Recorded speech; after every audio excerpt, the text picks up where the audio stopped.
katika hadithi ambazo muttafaqun alayhi, ambao ni hadithi tatu zimefuatana: man swama ramadhana imanan wa ihtisaban ghufira lahu ma taqaddama min dhanbi, man qama ramadhana imanan wa ihtisaban ghufira lahu ma taqaddama min dhanbi, man qama laylatal qadri imanan wa ihtisaban ghufira lahu ma taqaddama min dhanbi.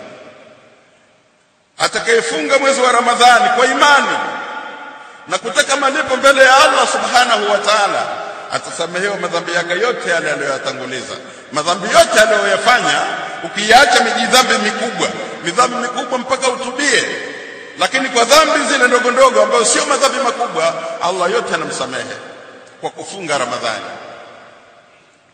Man qama ramadhana imanan wa ihtisaban ghufira lahu ma taqaddama min dhanbi.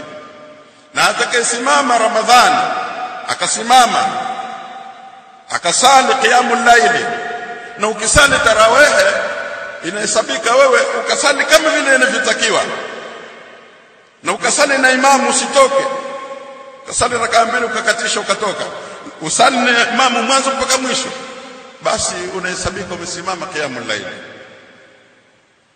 inahesabika wewe qiyamul layli umesali.